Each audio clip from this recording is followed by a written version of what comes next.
5 contestants from 5 small local businesses do battle now on Granada in Flying Start. Good evening, welcome to Flying Start, and it's Heat 4 of this year's competition and a special programme tonight as we welcome 5 very young companies.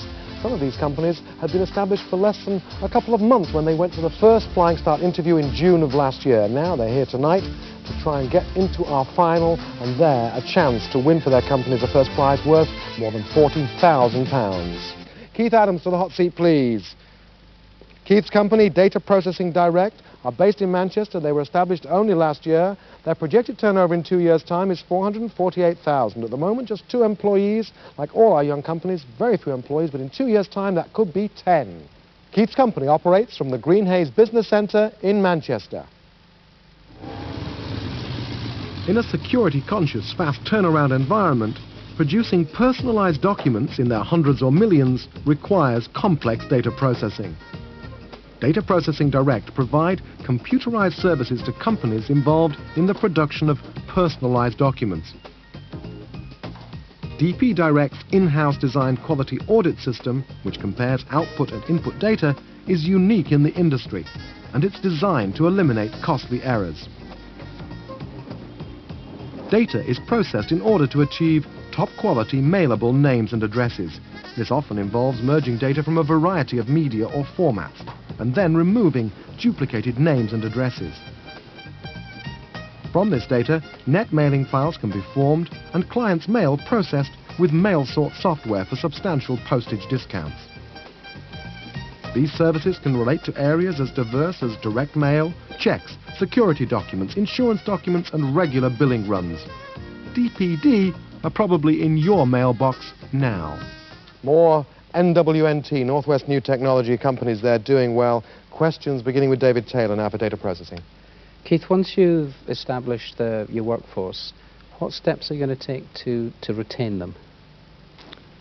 It's basically we are committed to investing in people, which is an ongoing training scheme whereby all our staff are continually assessed, including the input that they have, to make sure that they're getting what they want. And I think that will go a long way towards that. Right. Now, you're in a service industry, you're on the computing sort of high-tech side of that industry. People tend to pinch people from each other. I'm more thinking, how do you time it? Are you going to give them bonuses? Are you going to give them a stake in the company? Perhaps for key staff, there may possibly be some kind of stake in the company as a long-term incentive. Good answer, Keith. How do you keep your people? Don't ask a terrible question to ask anybody. Kay, your questions, please. You're obviously, you've got your act together with the data processing. There isn't a lot that you don't know. But I was a bit concerned about your control of your office housekeeping. We do have good control of our financial systems in that we have our spreadsheets for the business plan are continually updated on a monthly basis. They are also tied back. We have manual accounts and also computerised accounts, which are both tied back to the spreadsheets. So we are, as far as I'm concerned... So there, Keith, good answer. Kay, you're out of it. Peter Evans, your opinions and then a score on Keith's company. Well, Keith has come into this business not entirely new to it. In fact, he ran a similar business before. So he comes in with brings a lot of experience, and he also brought quite a lot of the equipment with him. So in that respect, we're looking at not a standing start, but a flying start, or a running start anyway. Clearly got his eye on the ball so far as marketing and production is concerned.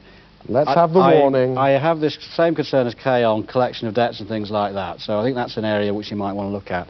205. Factoring. We spent the whole series talking about factoring, so there we go. How many points there? 205. Oh, relatively generous on your part, Peter. All right, scores then, please, from UK. 215, because there is a slight concern for me that you're giving too much credit for too long a period. We're telling you to get harder, but your scoring is pretty good at this moment in time. David Taylor, please, finally. Well, I'm very confident about Keith's ability to make money and to hit his targets.